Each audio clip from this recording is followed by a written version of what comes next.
नमस्कार दोस्तों, decode exam पर मैं शिवम आप सभी का फिर से बहुत बहुत स्वागत करता हूं।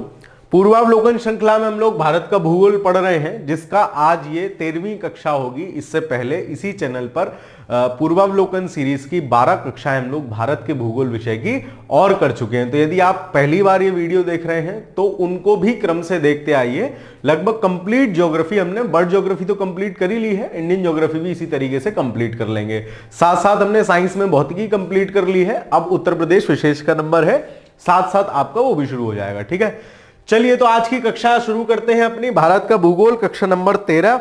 आज हम बेसिकली पढ़ेंगे जो प्राकृतिक आपदा है प्लस मिट्टी वाला जो आपका चैप्टर है उसको कंप्लीट करने का प्रयास करेंगे। लगभग 90 प्रश्न हैं, तो आपको वही 60 से 70 मिनट का समय मेरे साथ गुजारना होगा। तो चलिए सवालों के माध्यम से शुरू करते हैं, वहीं मैं आपको चीजें समझाता भी चलूंगा हमेशा की तरह। तो आज का जो आपका पहला चैप्टर है वो क्या है? वो है प्राकृतिक आपदाएं। ठीक है ना। प्राकृतिक आपदाएं क्या होती हैं, है ना। जैसे बेसिकली कोई भी ऐसा प्रकृति की तरफ से क्या हो, असहज सी घटना हो जाए, है ना, प्रकृति की तरफ से हो, तो दैट इज प्राकृतिक आपदा। फॉर एग्जाम्पल भूकंप है, ज्वालामुखी का आना है ना, बाढ़ आ जाना है, अचानक से बादल का फट जाना, तीव्र वर्षा हो जाना है, इन सभी को प्राय हम प्राकृतिक आपदा की श्रेणी में रखते हैं। ठीक है, चलिए तो देखते हैं, सवालों के माध्यम से समझते चलेंगे। कुछ फैक्चुअल चीजें होंगी जिनको मैं आपको बताता चलूंगा, कुछ जो जहां कॉन्सेप्ट होगा वहां कॉन्सेप्ट की तरीके से समझते चलेंगे। ठीक है, चलिए। सन 2004 की सुनामी द्वारा भारत के निम्न तटों में से कौन सर्वाधिक दुष्प्रभावित हुआ था? ठीक है, तो 2004 की सुनामी की बात कर रहे हैं। 2004 में बेसिकली आप ध्यान रखेंगे कि भारत में जो चक्रवात आते हैं वो पूर्वी तट पर ज्यादा आते हैं। क्यों आते हैं, अभी आगे एक सवाल आएगा, उसके माध्यम से मैं आपको समझा दूंगा। ठीक है, बेसिकली आपको याद रखना है कि भारत का जो पूर्वी तट है, यानी बे ऑफ बंगाल वाला जो तट है, बे ऑफ बंगाल वाला जो तट है, वहां क्या है, चक्रवात अधिक आते हैं। तो सुनामी भी इन्हीं में से किसी एक की परिणति होगी। सुनामी क्या है? समुद्र की लहरों का तीव्र रूप से ऊपर उठ जाना, चाहे समुद्र में भूस्खलन हो जाए, समुद्र में क्या कहते हैं, ज्वालामुखी आ जाए, तो उसके बाद सुनामी प्राय आती है। ठीक है, तो सुनामी द्वारा भारत के निम्नलिखित में से कौन से तट को सर्वाधिक दुष्प्रभावित हुआ था? तो ये जो आपका है कोरोमंडल तट। ठीक है, कोरोमंडल तट। अब आपको पता होना चाहिए मालाबार तट कौन सा है, तो गोवा से नीचे तक का, कन्याकुमारी का तक का जो तट है पश्चिमी घाट पर, उसको हम मालाबार तट कहते हैं, है ना। कोंकण तट ऊपर वाला है। ऐसे ही यहां दो, इसको भी हम पूर्वी घाट को भी दो भाग में डिवाइड करते हैं, ये कोरोमंडल तट और ऊपर वाला उत्तरी सरकार तट। तो सबसे ज्यादा जो नुकसान हुआ था ऑप्शन नंबर सी, कोरोमंडल तट। ये करंट अफेयर्स का क्वेश्चन है बेसिकली। ठीक है, कोई ऐसा घबराने वाली बात नहीं है। ठीक है, तो ए का कौन सा हो जाएगा? ऑप्शन नंबर सी। ए पहले सवाल का आंसर हो जाएगा आपको ऑप्शन नंबर सी, कोरोमंडल तट। चलिए अगला सवाल देखते हैं। हुदहुद चक्रवात। इस प्रकार के अगर कोई भी चक्रवात आएंगे, कोई भी चर्चा में होगा, तो आप ध्यान रखेंगे करंट अफेयर्स के सवाल बनने की संभावना ज्यादा हो जाती है। सबसे पहले आपसे पूछेगा कहां टकराया, कहां उत्पन्न हुआ, किसको सबसे ज्यादा नुकसान पहुंचाया, किसने इसका नामकरण किया, इस प्रकार के सवाल बनने की संभावना होती है। तो हुदहुद चक्रवात से भारत का निम्नलिखित में से कौन सा क्षेत्र प्रभावित हुआ था? तो आपको अगर ना भी पता हो तो सर आपने एक बात बताई है, मैक्सिमम बार ऐसा होगा कि बे ऑफ बंगाल में ही चक्रवात की उत्पत्ति होती है। तो इसमें से क्या आंसर हो जाएगा? आंध्र प्रदेश का तट। ठीक है, बे ऑफ बंगाल में जब चक्रवात की उत्पत्ति होगी तो इधर वाले राज्य ही मैक्सिमम प्रभावित होंगे, जिनमें सबसे ज्यादा माना जाता है ओडिशा प्रभावित होता है। ठीक है, ओडिशा के नीचे इधर आंध्र आ जाता है, आंध्र के नीचे फिर तमिलनाडु आ जाता है। तो बेसिकली हमारा आंध्र प्रदेश इसका आंसर होगा। तो क्वेश्चन नंबर 2 का आंसर हो जाएगा आपका ऑप्शन नंबर ए, आंध्र तट। चलिए अगला सवाल देखते हैं। भारत में सुनामी वार्निंग सेंटर अवस्थित है। तो 2004 में जब सुनामी आई थी, अभी हमने देखा कोरोमंडल तट सर्वाधिक प्रभावित हुआ था। उसके बाद 2005 में हैदराबाद में आपके सुनामी वार्निंग सेंटर बनाया गया है, जो कि विभिन्न टेक्नोलॉजिकल दृष्टि से आपको सुनामी की पहले से पहले ही वार्निंग दे देता है। ठीक है, मतलब इसका क्या मतलब, सुनामी वार्निंग सेंटर तो पहले से बता देगा चीजें, टेक्निकलिटीज होती हैं कुछ, उनके बेसिस पे काउंट करके, गणना करके, किसी भी तरीके से। ठीक है, चलिए तो इसको याद रखेंगे, सुनामी वार्निंग सेंटर हैदराबाद में है। ठीक है, चलिए आगे चलते हैं। भारतीय मौसम विज्ञान विभाग स्थापित है, तो जो भारतीय मौसम विज्ञान विभाग स्थापित है, ये फैक्चुअल सवाल है, आपको ध्यान रखना चाहिए, वो कहां है आपका, वो है आपका नई दिल्ली में। ठीक है, तो सुनामी वार्निंग सेंटर आपसे पूछा था कहां है, वो हैदराबाद में है। ठीक है, और भारतीय मौसम विज्ञान विभाग आपका कहां है, नई दिल्ली में है। ठीक है, चलिए आगे चलते हैं, अगला सवाल देखते हैं। अब देखो, सूची 1 प्राकृतिक आपदाओं को सूची 2 प्रदेशों के साथ सुमेलित कीजिए तथा सूचियों के नीचे दिए गए कूटों का सही प्रयोग करके सही आंसर चुनिए। ठीक है, मतलब वही हमें मैचिंग वाले करने हैं। अब देखो, हमें देखना है बाढ़ सबसे ज्यादा कहां आएगी, भूकंप कहां आएगा, सूखा कहां होगा और चक्रवात कहां होगा। ठीक है, चलिए तो देखते हैं। सबसे पहले इसमें 5th क्वेश्चन में देखेंगे हम, बाढ़ सबसे ज्यादा इनमें से कहां आएगी। तो जो बाढ़ आपकी आएगी, यानी ए जो होना चाहिए, वो कहां आएगी। हमें पता है कि बिहार में सबसे ज्यादा प्राय बाढ़ आती है, तो उत्तर प्रदेश और बिहार का मैदान। क्यों? क्योंकि ये हिमालय की जो सतत वाहिनी नदियां हैं, उनका बेसिकली जो क्या कह सकते हैं हम, उत्तर का मैदानी क्षेत्र है, तो वो यही क्षेत्र है। और प्राय मैदानी भागों में ही जो नदियां बह के आ रही हैं, वही बाढ़ का स्वरूप धारण करती हैं। तो ए का तीसरा होगा कंफर्म। ए का तीसरा किसमें है, इसमें है, इसमें है। चलो, भूकंप जो आएगा वो हम मानते हैं कि आपका जो हिमालय है वो नवीन बलित पर्वत है, और एक मतलब देसी भाषा में कह लो कच्चा पहाड़ है। ठीक है, नवीन बलित पर्वत है, तो वहां उस तरीके का जो स्टेबिलिटी है वो काफी कम है ना। तो भूकंप प्रवण क्षेत्र है, वहां भूकंप प्राय ज्यादा आते हैं। जैसे रिसेंटली आपने देखा, अभी 2-3 दिन पहले नेपाल में भूकंप आया था, तो नेपाल भी उसी पट्टी में आ जाता है, हिमालय वाली पट्टी में। तो भूकंप तीव्र क्षेत्र है, तो ए बी का क्या हो जाएगा, पहला। अब देखो, बी का पहला इसमें भी है, बी का पहला इसमें भी है। अब आ जाते हैं सूखे पे। सूखा सबसे ज्यादा कहां पड़ेगा, सूखा सबसे ज्यादा मध्य पूर्वी भारत का मतलब हो गया, ये अगर आपका एरिया है तो मध्य पूर्वी भारत का मतलब हो गया झारखंड छत्तीसगढ़ वाला एरिया। ठीक है, छत्तीसगढ़ एमपी, दक्षिण पूर्वी एमपी वाला एरिया। तो मध्य पूर्वी भारत, ये आपके पास है झारखंड और उत्तरी ओडिशा। ओडिशा में आप बताओ क्या सूखा पड़ेगा। भाई साहब, अगर मैं मैप पे देखूं, ओडिशा यहां है, समुद्र तट पे है, समुद्र तट पे है, तो यहां प्रायः संवहनीय वर्षा भी होती होगी। संवहनीय वर्षा होगी तो यहां सूखे जैसा कोई मतलब नहीं है, कॉमन सेंस की बात है। मतलब ये आंसर नहीं होगा। तो सूखा कहां पड़ेगा आपका, मध्य और पूर्वी भारत में, यानी सी का क्या होना चाहिए, चौथा। डी का हो जाएगा दूसरा। चक्रवात कहां आएंगे, चक्रवात हमेशा मैं बता रहा हूं बंगाल की खाड़ी में मैक्सिमम आते हैं, तो उत्तरी ओडिशा के तट से तो टकराएंगे ही। माना भी जाता है कि चक्रवातों से सर्वाधिक प्रभावित राज्य कौन सा है, ओडिशा है। ठीक है, तो इस हिसाब से इस प्रश्न का आंसर हो जाएगा आपका ऑप्शन नंबर बी। थोड़ा सा कॉमन सेंस यूज करना है, थोड़ा सा नॉलेज यूज करनी है, मैचिंग वाले सवाल छोड़ के कदापि नहीं आने हैं परीक्षा में। चलो, 12, 15, 20 सवाल तक मैचिंग वाले रहेंगे विभिन्न विषयों के मिलाकर। नीचे 2 वक्तव्य दिए गए हैं, एक को कथन तथा दूसरे को कारण कहा गया है। क्या कह रहा है, हिमालय में भूस्खलन की आवृत्ति में वृद्धि हुई है। भूस्खलन क्या होता है, पहाड़ का दरक जाना।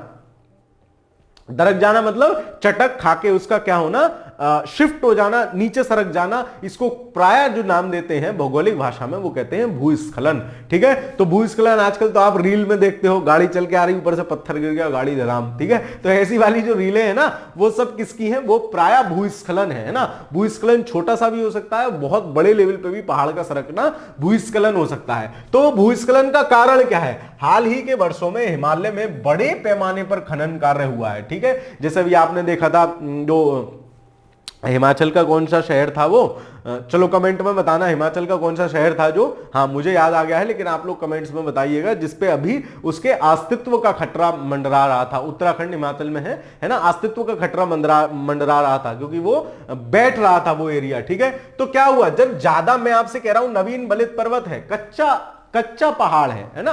मान लो नई नई दीवार चुनी है और उस पर जाके तुम ऐसे करके वर्जिश करने लग जाओ, उस पर जाके ऐसे करके धक्का लगाओ, तो दीवार गिरने का डर रहेगा, है ना। 2-4 साल बाद उस पर खूब दम लगाना, कुछ नहीं होगा। तो क्या है, हिमालय नवीन बलित पर्वत है, कच्चा पहाड़ है, आप उसमें खनन वगैरह करेंगे तो क्या होगा, संतुलन खराब होगा और भूस्खलन के जो चांसेस हैं वो क्या होंगे, इंक्रीज हो जाएंगे। यानी कथन और कारण दोनों सही है, और कारण जो है उसकी सही व्याख्या कर रहा है। ठीक है, तो क्या हो जाएगा, ए तथा आर दोनों सही है तथा आर ए की सही व्याख्या है। Option number A will be the right answer. तो क्वेश्चन नंबर 6 का सही आंसर क्या हो जाएगा, ऑप्शन नंबर ए। चलिए अगला सवाल देखते हैं। नेक्स्ट क्वेश्चन आपसे क्या कह रहा है, 7वां सवाल है, बंगाल की खाड़ी के तटवर्ती क्षेत्रों में चक्रवात क्यों अधिक आते हैं। अब देखो इसको समझ लो, है ना। मेनली जब चक्रवात आएंगे जब तापांतर ज्यादा हो जाता है, तापांतर ज्यादा हो जाता है। ये मेरा रहा पूरा अर्थ में जब हम ज्योग्राफी, बर्ड ज्योग्राफी पढ़ रहे थे तो मैंने आपको बताया था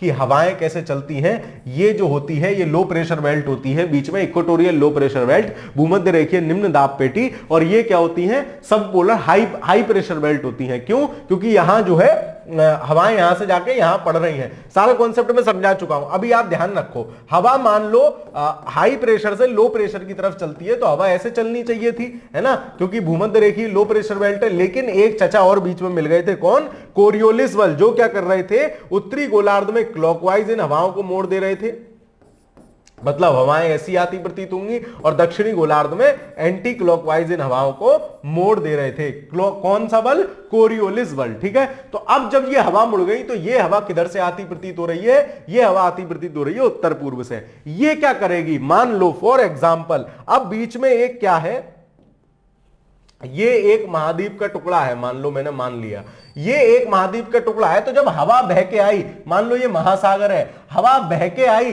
तो हवा अपने साथ साथ महासागर के ऊपरी जल को भी तो बहाती हुई लाएगी, मतलब सरकाती हुई लाएगी। तो यहां क्या होगा, इस तरफ में, मतलब महाद्वीपों के पूर्वी किनारों पर क्या होगा, गर्म वाला जल आके टकराएगा। जब महाद्वीपों के पूर्वी किनारों पर गर्म वाला जल आके टकराएगा, मतलब यहां टेम्परेचर ज्यादा होगा और अपेक्षाकृत यहां कम होगा, तो क्या होगा, टेम्परेचर डिफरेंस क्रिएट हो जाएगा और वो फिर चक्रवात जैसी घटना को जन्म देना शुरू करेगा। तो प्रायः अब जो हमारा भारत है, मान लो यही हमारा भारत है, तो भारत के भी पूर्वी तट पर कौन सी है, भारत के पूर्वी तट पर भी बंगाल की खाड़ी आकर पड़ती है, और बंगाल की खाड़ी में गर्म वाला जल इन मानसूनी जलधाराओं द्वारा, मानसूनी या महासागरीय जलधाराओं द्वारा लाया जाता है, जो कि इस तरीके से हवा का परिणाम होती है। ठीक है, तो इसका यही कारण है कि बंगाल की खाड़ी के तटवर्ती क्षेत्रों में चक्रवात क्यों ज्यादा आते हैं। क्यों? क्योंकि बंगाल की खाड़ी में अधिक गर्मी होती है, अधिक गर्मी के कारण, यही इसका बेहतर रीजन है, क्योंकि वहां टेम्परेचर डिफरेंस क्रिएट हो जाता है और इस वजह से जो है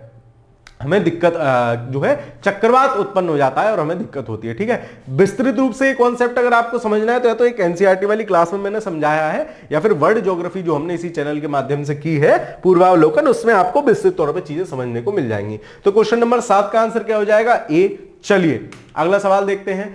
पश्चिमी तट की तुलना में पूर्वी तट चक्रवातों का अधिक प्रभावित है। देख लिया है क्यों अधिक प्रभावित है, अभी समझाया है मैंने। ठीक है, भारत का पूर्वी तट उत्तर पूर्वी व्यापारिक हवाओं की मेखला में पड़ता है। हाँ ठीक है भाई, पूर्वी तट जो है, मान लो उत्तरी गोलार्ध में है, उत्तरी गोलार्ध में ये रहा भारत, तो पूर्वी तट ऐसे वाली तो हवाएं आ रही हैं, तो ये उत्तर पूर्व से ही आती हुई तो दिख रही है। ठीक है, ये भी ठीक है, लेकिन इस वजह से चक्रवात अधिक नहीं है, चक्रवात टेम्परेचर की वजह से ज्यादा है।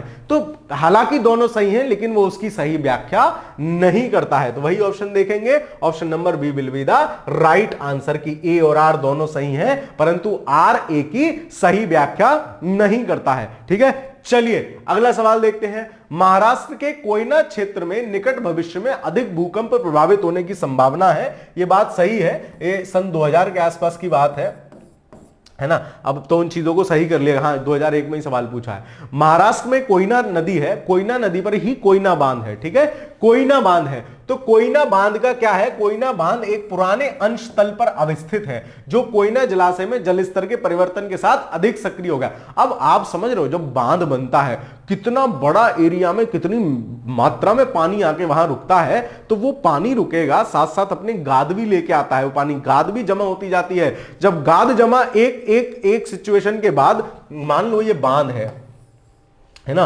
बांध है, ऐसे करके जल का ग्रहण क्षेत्र, तो धीरे धीरे यहां गाद जमा होती जाएगी। ये गाद क्या करेगी, बहुत बड़े मात्रा में है तो प्रेशर डालेगी, मतलब वो प्लेट्स वहां जो भी होंगी उन पे दबाव पड़ेगा, और अगर यहां भ्रंशन वाला क्षेत्र है, कुछ पहले से ही डिस्टर्बिंग एरिया है, तो वहां भूकंप आने की संभावना ज्यादा हो जाती है ना। तो ये कथन भी सही है और इसी कारण से है, तो कथन और कारण सही है और सही व्याख्या है। Option number A will be the right answer. ठीक है, चलिए अगला सवाल देखते हैं। 10वां सवाल, निम्नलिखित राज्यों में से किसमें सर्वाधिक प्राकृतिक आपदाएं आती हैं? तो मैंने आपको बताया जो आपका बंगाल की खाड़ी है ना, वो ज्यादा चक्रवात ग्रहण कर रही है, ज्यादा चक्रवात वहां क्रिएट हो रहे हैं, और यहीं पे एक राज्य है आपका कौन? ओडिशा। ठीक है, तो माना जाता है कि ओडिशा जो है वो सर्वाधिक प्राकृतिक आपदाएं झेलता है। तो इस प्रश्न का आंसर 10वीं का आंसर आपका हो जाएगा ऑप्शन नंबर बी। ठीक है, ऑप्शन नंबर बी ओडिशा। ठीक है, चलिए अगला सवाल देखते हैं। बाकी आपको क्लासेस कैसी लग रही हैं कमेंट वमेंट जरूर कर दिया करो, मुझे भी पता चलना चाहिए। ठीक है, खैर देश के पहले आपदा प्रबंधन प्रशिक्षण संस्थान की स्थापना जहां की जा रही है वह है, तो आपदा प्रबंधन संस्थान कहां? लातूर में है। ठीक है, लातूर में स्थापित किया जा रहा था, 2004 की बात है, तो अब तो है। ठीक है, तो 11वें का आंसर क्या हो जाएगा? फैक्चुअल है, इसमें याद करने, इसमें समझने जैसा कुछ नहीं है, याद आपको रखना है ना। एक अभी हम पढ़ के आए थे सुनामी बर्निंग सेंटर, तो सुनामी बर्निंग सेंटर कहां था? हैदराबाद में था। ये क्या है? आपदा प्रबंधन प्रशिक्षण संस्थान है, मतलब कोई आपदा आएगी तो उसके प्रबंधन आप कैसे करोगे, उसका प्रशिक्षण होता है। ठीक है, उसका प्रशिक्षण होता है, तो उससे रिलेटेड संस्थान है, तो option number C will be the right answer. खैर चलिए आगे देखते हैं। अब आ गया भारत के निम्नलिखित में से कौन सा क्षेत्र उच्च तीव्रता का भूकंप मेखला में नहीं आता है? देखो भारत में जो हमने भूकंपीय क्षेत्रों में बांटा है ना, वो है 5, 4, 3 और 2।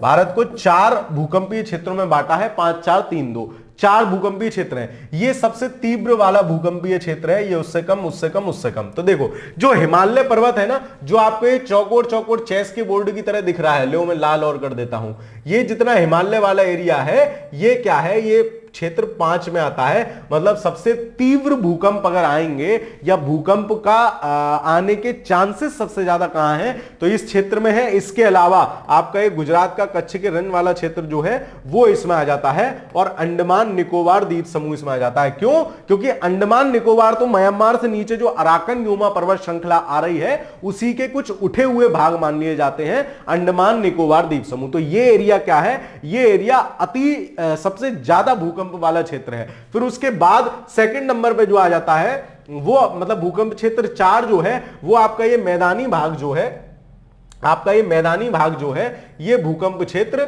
4 में आ जाता है। ठीक है, ये जितना भी मैदानी भाग आप देख रहे हो ना, ये भूकंप, ये इधर साइड जो 5 नदियां हैं, ये नर्मदा ताप्ती का बेसिन, ये सारा जो है भूकंप क्षेत्र 4 में आ जाता है। मतलब पहाड़ों से कम थोड़ा सा शैतान है, मतलब यहां उससे कम तीव्रता के भूकंप आएंगे या कम खतरा है। फिर उसके बाद सबसे स्टेबल एरिया जो है वो आपका दक्कन का पठार वाला एरिया आ जाता है, अति अल्प, और ये अरावली के आसपास के जो भाग हैं ये आ जाते हैं, यहां सबसे कम भूकंप आएगा। ठीक है, चलो तो इसमें देखते हैं ऑप्शन में। भाई साहब उत्तराखंड तो तीव्र भूकंप वाला एरिया है, हिमालय पर्वत का एरिया है, ये तो होगा नहीं, है ना। कच्छ भी मैंने आपको बताया, कच्छ का रण भी जोन 5 में आता है, मतलब तीव्र भूकंप वाले एरिया है। हिमाचल प्रदेश भी हिमालय की श्रेणी में आता है, तो ये भी तीव्र भूकंप वाला है।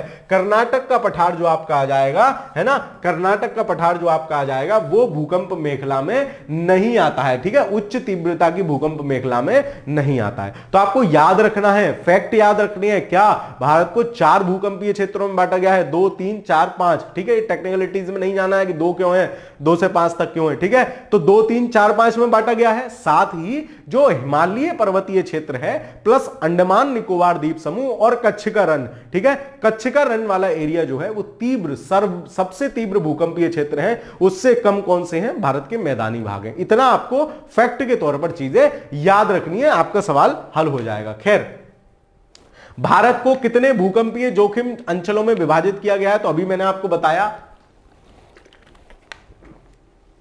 साथ में आपको बोला आपको याद भी रखना है। तो कितने में? 4 में किया जाता है। शायद कुछ किताबों में 5 दे रखा है, 5 नहीं है, 4 भूकंपीय क्षेत्र हैं, ध्यान रखना। निम्नलिखित में से कौन सा सही सुमेलित नहीं है? ये सवाल गलत था, यूपीआरआई के पेपर में आया था, विवाद था इस पे। ठीक है, भुज 4 में नहीं है, भुज तो 5 में है। भाई गुजरात में भुज है, मैं आपको भी बता के चल रहा हूं, कच्छ के रण वाला एरिया जो है सबसे ज्यादा में है, ये गलत है। एक जैसा हमारे यहाँ कुछ है ही नहीं, हैदराबाद इसलिए 2 में हो जाएगा। श्रीनगर सबसे खतरनाक है, तो श्रीनगर 5 में रहेगा, ठीक है, ये भी ठीक है। बाकी चेन्नई क्या रहेगा? चेन्नई भी 2 में रहेगा। तो इसमें से चेन्नई 2 में ले लो या 3 में ले लो चेन्नई को, 2-3 दोनों में हो सकता है। ये सवाल गलत है, विवादित सवाल है। ठीक है, मैंने आपको बता दिया कौन कौन कहां आएगा। बेसिकली मैप में आपको ध्यान रखना है ना। सबसे खतरनाक भूकंप अगर आ सकते हैं या सबसे ज्यादा प्रवण क्षेत्र है जहां दिक्कत सबसे ज्यादा है, डर सबसे ज्यादा है, तो वो आपका हिमालय का पर्वतीय प्रदेश प्लस अंडमान निकोबार द्वीप समूह और आपका कच्छ वाला क्षेत्र। ठीक है, चलो पिछले 2 दशकों में उत्तर भारतीय मैदानों में बाढ़ की बारंबारता बढ़ गई है ना। बाढ़ क्यों ज्यादा बढ़ गई है कि नदियों का जो एरिया था, मान लो ये कोई क्षेत्र है, यहां से नदी होके बह रही है, तो नदी वाला एरिया जो होता है वो प्राय नीचे होता है। अब नदी क्या करती है, अपने साथ गाद बहाती हुई लाती है, मलबा बहाती हुई लाती है, और वो मलबा क्या हुआ, ज्यादा मलबा आने के कारण वो मलबा इस क्षेत्र में भर गया। ठीक है, तो भर गया तो क्या होगा, मान लो गहरा था तो ये क्षेत्र थोड़ा उथला हो गया, छिचला हो गया। जब उथला छिचला एरिया हो गया तो नदी का पानी क्या होगा, ज्यादा एरिया में फैल जाएगा और बाढ़ वाला क्षेत्र बढ़ जाएगा। ठीक है, तो ये बात सही है, बाढ़ की बारंबारता बढ़ी है। गाद के निक्षेपण डिपोजिशन ऑफ सिल्ट के कारण नदी घाटियों की गहराई में कमी हो गई है, पानी उतना ही आ रहा है। जब गहराई कम हो गई तो पानी फैलेगा, इस कारण बाढ़ ज्यादा आएगी। तो कथन और कारण दोनों सही है, सही व्याख्या है। तो option number A will be the right answer. खैर चलिए, जहां समझाने का है वहां समझाऊंगा भी। ठीक है, खैर आगे चलते हैं, अगला सवाल करते हैं। भारत का सबसे अधिक बाढ़ग्रस्त राज्य है, तो भारत का सबसे अधिक बाढ़ग्रस्त राज्य आपका माना जाता है कौन, आपका बिहार। ठीक है, ये तो मतलब सर्वविदित है, बिहार सबसे ज्यादा बाढ़ग्रस्त राज्य है। Option number C will be the right answer. और बिहार में भी बिहार का शोक कौन सी नदी कहलाती है, कोसी नदी। ठीक है, कोसी रिवर कहलाती है बिहार का शोक। खैर आगे चलते हैं। उत्तर प्रदेश के निम्न में से कौन सा क्षेत्र सर्वाधिक बाढ़ प्रभावित है, तो बिहार से लगे हुए वाले जो क्षेत्र हैं, है ना, बिहार से लगा हुआ कौन सा एरिया पड़ जाएगा, पूर्वी। क्योंकि जब आप भारत के मैप में देखते हो तो ये अगर भारत के मैप में देखते हो तो ये अगर उत्तर प्रदेश है तो इधर की तरफ यही बिहार चिपक के है। तो भारत का ये वाला जो एरिया है बिहार से लगा हुआ पूर्वी क्षेत्र, तो कौन सा क्षेत्र सर्वाधिक बाढ़ से प्रभावित है, option number B will be the right answer. खैर अगला सवाल देखते हैं। निम्न में से कौन से कथन सही है, देख लेते हैं भाई कौन कौन से कथन सही हैं। प्राकृतिक आपदाएं सर्वाधिक क्षति विकासशील देशों में करती हैं। भाई जहां डेवलपमेंट चल रहा है उन्हें ही सबसे ज्यादा परेशानी होती है। जो डेवलप्ड है उनके पास इतनी हाई टेक्नोलॉजी है कि उसको मेंटेन कर लेते हैं, जो बेचारे गड्ढे में हैं उनको कोई फर्क नहीं पड़ता। समझ रहे हो, तो सबसे ज्यादा दिक्कत कहां होगी, जैसे सबसे ज्यादा कुछ भी होता है तो कहते हैं ना मीडियम वाला आदमी पिस रहा है। क्यों, क्योंकि अमीर के पास भी खोने को कुछ नहीं है, उसके पास सब कुछ है, और गरीब के पास कुछ है ही नहीं तो उसके पास भी खोने को कुछ नहीं है। सबसे ज्यादा पिसता कौन है, आपकी मेरी तरह मध्यम वर्ग वाले लोग। ठीक है, चलो तो ये सही हो जाएगा, है ना। पहला, भोपाल गैस त्रासदी मानव निर्मित थी, बिल्कुल ठीक है। आपको कमेंट के माध्यम से बताना है भोपाल गैस त्रासदी किस सन में हुई थी और क्या उसके लिए जिम्मेदार था, ये आपके लिए प्रश्न है। ठीक है, जो कमेंट करेंगे मैं समझूंगा कि वो लोग ठीक से वीडियो देखते हैं। ठीक है, तो ये आपको कमेंट के माध्यम से बताना है। चलो, भारत आपदा मुक्त देश है, कैसी बात कर रहे हो भाई, भारत आपदा युक्त देश है, तमाम तरीके की आपदा आती है भाई। भूकंपीय तीव्र क्षेत्र हमारे यहाँ है, ज्वालामुखी हमारे यहाँ है ना, बाढ़ हमारे यहाँ आ जाती है, सुनामी हमारे यहाँ आ जाती है, सब कुछ तो है। तो आपदा युक्त है ना कि मुक्त। मैंग्रोव चक्रवातों के प्रभाव को कम करते हैं।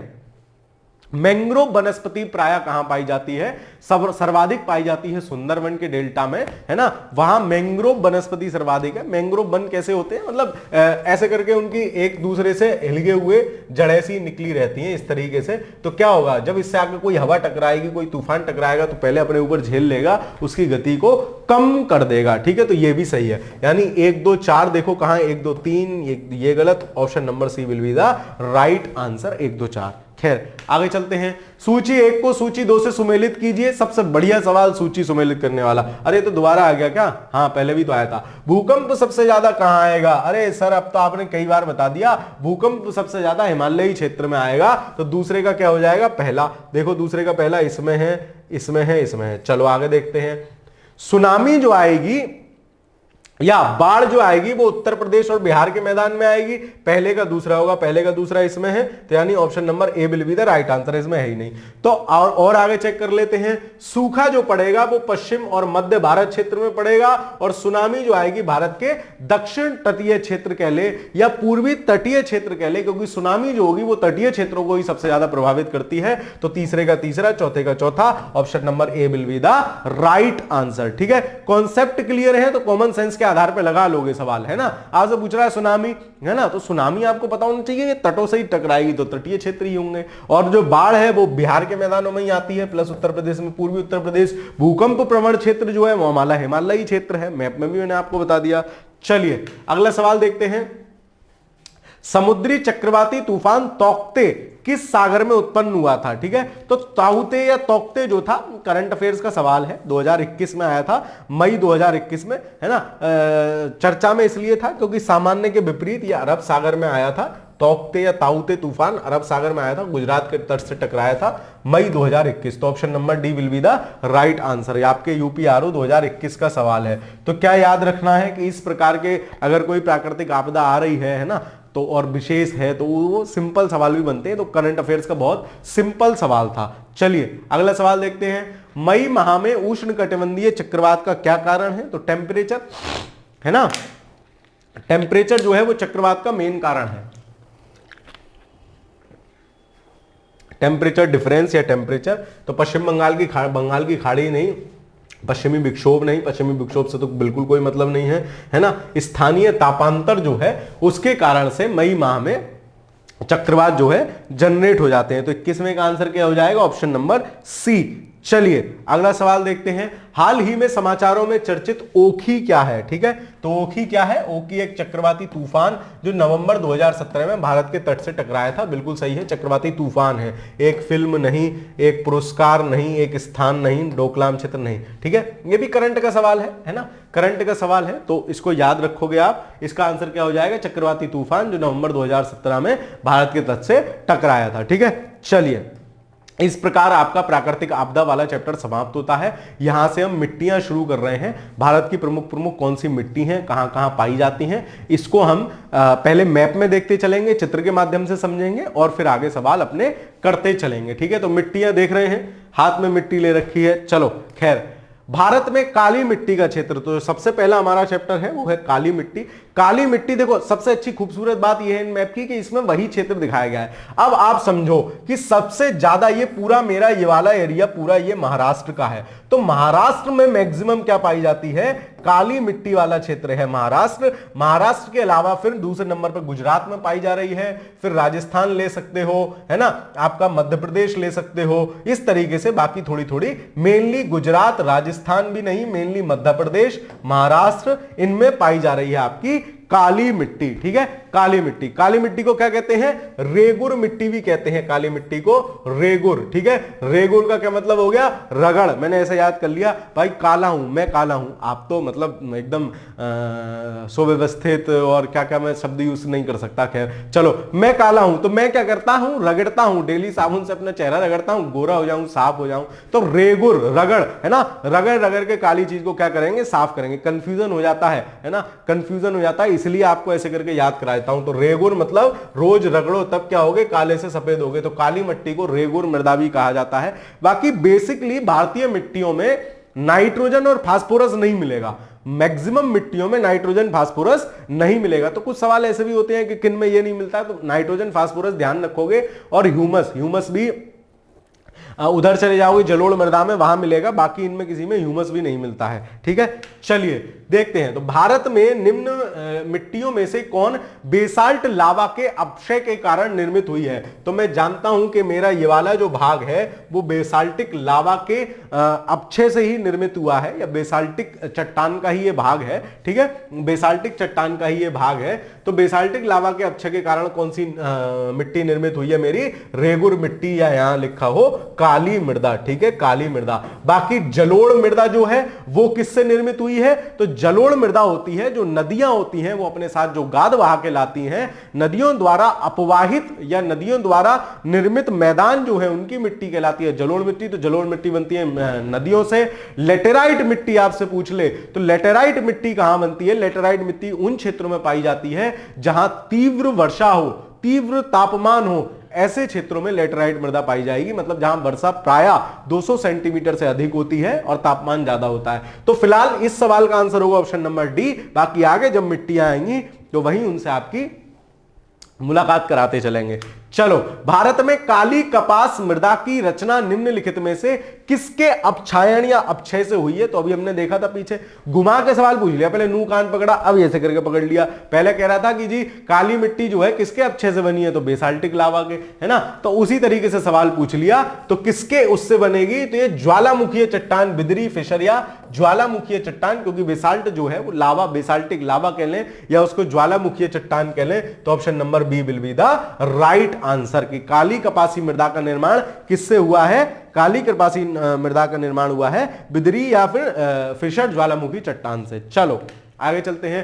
रे गुड़, फिर आ गया रे गुड़, भाई रगड़ ले, क्यों? क्योंकि तू काला है ना, मैं काला हूं, आप तो गोरे गोरे हैं, ठीक है। तो रे गुड़ रगड़ ले, ठीक है, रगड़ ले, क्योंकि काले लोगों का ब्याह नहीं होता है। मतलब ये मेरी कोई नस्ल भेदी या रंग भेदी टिप्पणी नहीं है, सिर्फ आपको याद कराने के लिए कर रहा हूं, ठीक है। तो रेगुर रगड़ ले, क्यों? क्योंकि तू काला है। तो रेगुर किसका नाम है? काली मिट्टी का नाम है। भाई अदरवाइज मत लिया करो, मेरा मतलब आपको सिर्फ याद कराना है। हाँ, साथ साथ आप लोगों के सबको शुभकामना और बधाई, पहले तो दिवाली की, है ना, आने दिवाली भी है, और साथ ही साथ डिकोड एग्जाम परिवार अपना 3 लाख लोगों तक पहुंच गया है। हमारी आपकी संख्या मिलकर 3 लाख हो गई है, तो उसकी भी आप सभी को बधाई भी और शुभकामना भी, आपका धन्यवाद भी कि आपने इस स्तर तक हम लोगों को यहां पहुंचाया, ठीक है। चलिए खैर, तो रेगुर मृदा काली मिट्टी हो जाएगी। आगे चलते हैं, रेगुर मिट्टी सबसे ज्यादा है, तो रेगुर मिट्टी पूछ ले, काली मिट्टी पूछ ले, अभी मैंने आपको मैप में दिखाया था, बताया था, महाराष्ट्र में सबसे ज्यादा क्या है? रेगुर मृदा है। तो option number A will be the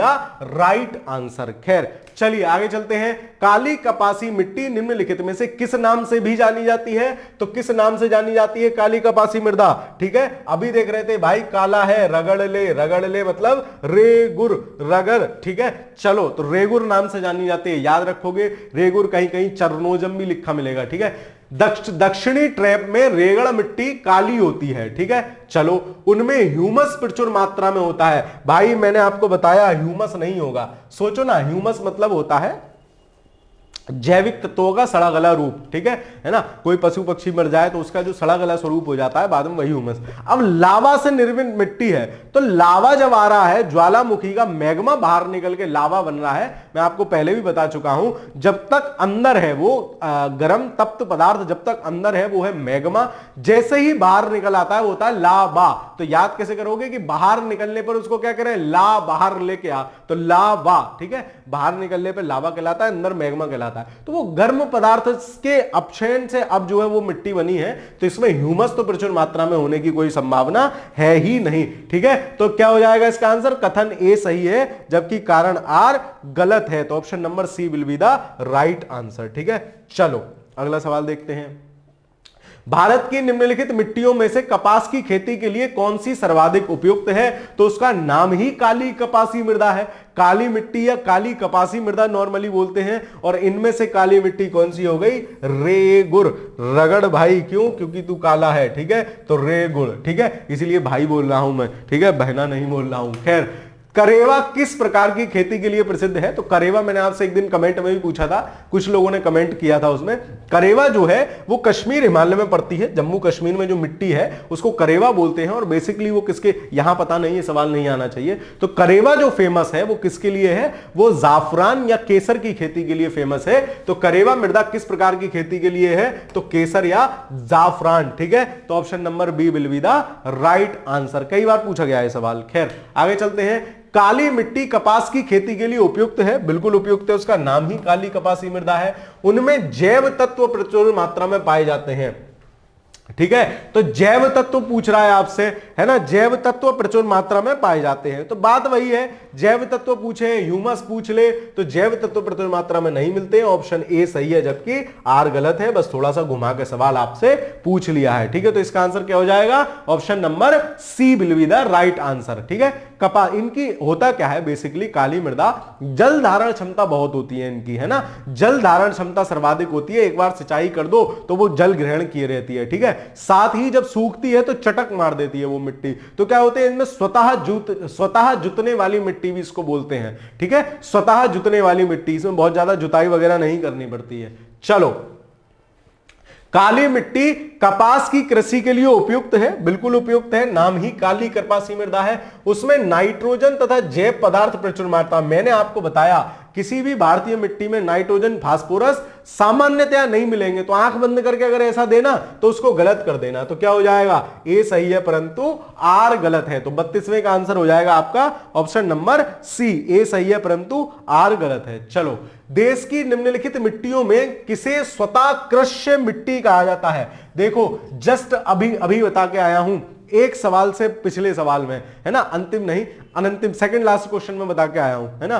क्या बताया मैंने कि काली मृदा की जल ग्रहण क्षमता जो है सर्वाधिक है, सबसे ज्यादा जल ग्रहण अपने पास करके रख रही है। साथ ही जब उसका जल समाप्त होता है तो उसमें दरारें पड़ जाती हैं, तो क्या होता है, उस समय उसको हम नाम दे देते हैं स्वतः कृष्य मिट्टी या स्वतः जुती हुई मिट्टी। तो ऑप्शन नंबर 33 का क्या आंसर हो जाएगा, कपास की काली मिट्टी का क्या है, स्वतः कृष्य मिट्टी कहा जाता है। ठीक है, चलो आगे चलते हैं।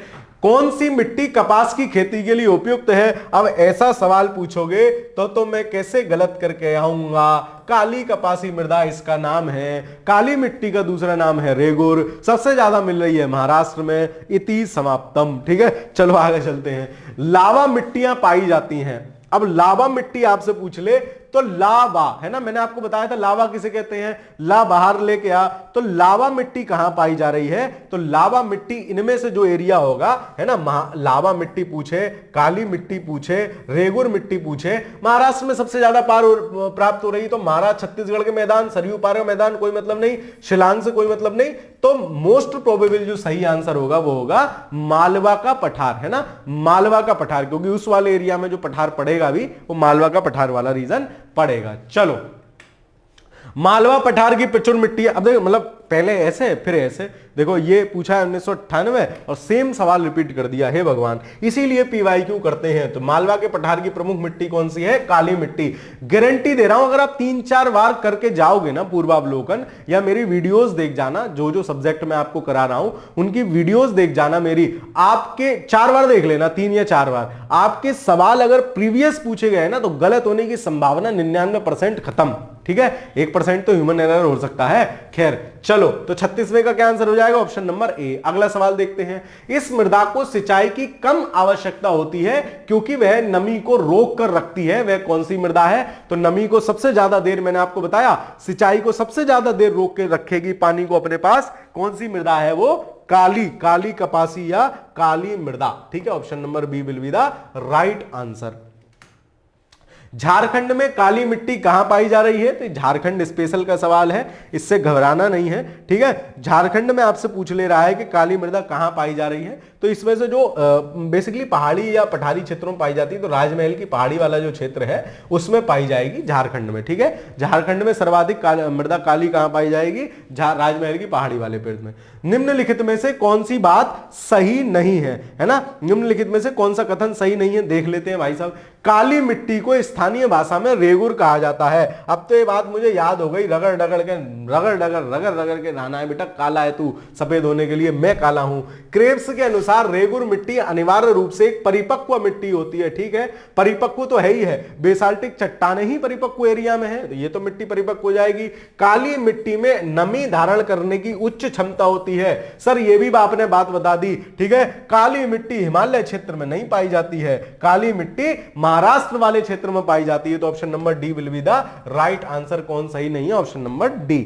चलिए अब आ गई लेटेराइट मिट्टी, उससे पहले एक बार रिपीट कर लेते हैं काली मिट्टी के क्या क्या हमें मेन पॉइंट्स याद रखने हैं। काली मिट्टी है, इसको रेगुर मृदा भी कह रहे हैं। ठीक है, रेगुर मृदा कह रहे हैं, महाराष्ट्र वाले एरिया में सबसे ज्यादा मिल रही है, बेसाल्टिक लावा चट्टान के अपक्षय से निर्मित है। ठीक है, जल धारण करने की क्षमता सर्वाधिक होती है, इसको स्वतः कृष्य भूमि भी कह देते हैं। क्यों, क्योंकि जल धारण करने की क्षमता सर्वाधिक होती है और सूखने के बाद चटक मार देती है। तो उपरोक्त विशेषताएं किसकी हैं, काली मिट्टी की। इतने फैक्ट्स याद रख लो, सवाल सही होने की संभावना बढ़ जाएगी। ठीक है, चलिए अब शुरू करते हैं। लेटेराइट मृदा है ना, लेटेराइट मृदा। तो देख लो लेटेराइट, मैंने तो ऐसा याद कर लिया, नाम ही उसका लेटेराइट है भाई साहब, लेटी हुई है। और कहां लेटेगी, तट में ही तो शांति मिलेगी उसको, यहीं तो बीच जैसा माहौल होगा तो यहीं तो लेटेगी। तो लेटेराइट यहीं पे लेटी हुई है। तो कहां कहां है, बेसिकली आपको देखना है कि एक तो केरल वाले तट, या फिर मैं आपसे कह लूं कि पश्चिमी तट पे मिलती है, उसके सिवा पूर्वी घाट के या पूर्वी तट के ऊपर वाले यानी उत्तरी सरकार वाले एरिया में मिलती है, और मेघालय असम में मिलती है आपकी लेटेराइट मिट्टी। ठीक है, लेटेराइट मिट्टी के क्या विशेष बात है, क्यों आदमी लेटा रहेगा भाई साहब, घर में आराम कब करेगा, घर में लेटा कब रहेगा, जहां तो ज्यादा बारिश हो रही हो तो वो कहेगा आज काम पे नहीं जाने का, आज तो पकौड़ी बनाओ, आज घर में लेटूंगा, लेटा रहेगा, मतलब ज्यादा बारिश होगी या फिर ज्यादा तापमान होगा, बाहर गर्मी इतनी है कि उससे निकला नहीं जा रहा, भाई कूलर चला दे, ऐसे लेटा रहूंगा, है ना।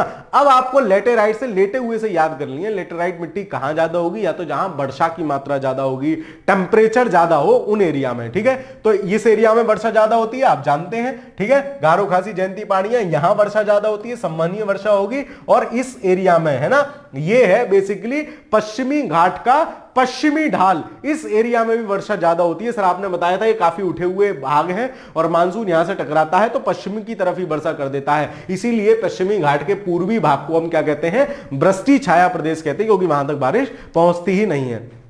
ये सब बता चुका हूं, तो इन एरिया को ध्यान रखोगे, ये लेटेराइट मिट्टी के क्षेत्र हैं। अब चलते हैं सवालों पर। भारत की लेटेराइट मिट्टियों के बारे में निम्नलिखित में से कौन सा कथन सही है। ठीक है, फैक्ट दिए हैं आपको कुछ, देख लेते हैं कौन सा कथन सही है। वे साधारणतया लाल रंग की होती हैं, आपने इमेज में भी देखा था अभी, लेटेराइट मिट्टी साधारणतया लाल रंग की होती है। नाइट्रोजन, अरे चचा नाइट्रोजन तो सर बता रहे हैं मैक्सिमम मिट्टियों में है, ये नहीं जो प्रमुख है, तो नाइट्रोजन का कोई मतलब ही नहीं है। उनका राजस्थान और उत्तर प्रदेश में अच्छा विकास हुआ है। राजस्थान में कहां आ गई लेटेराइट मृदा, राजस्थान में तो बारिश ही नहीं है, ताप ही ताप है। सर ने बता दिया जहां बारिश ज्यादा होगी जहां ताप, और लेटेराइट मिट्टी तो लेटी है, कहां लेटेगी बेचारी, जाके बीच में जाके लेटेगी, है ना, तो बीच वाला एरिया ध्यान रखोगे। ठीक है, चलो तो ये भी गलत हो गया। इन मिट्टियों में टेपियाको और कांजू की अच्छी उपज होती है, ये बात बिल्कुल सही है। यहां आप देखोगे चाय वाय भी ठीक ठाक उत्पन्न होती है, चाय रहा, कांजू रहा, है ना, ये सबकी बढ़िया खेती होती है, इलायची की। ठीक है, तो 1 और 4 सही है इनमें से, option number C will be the right answer, की ऑप्शन नंबर सी सही है, 1 और 4 सही है। चलो आगे चलते हैं।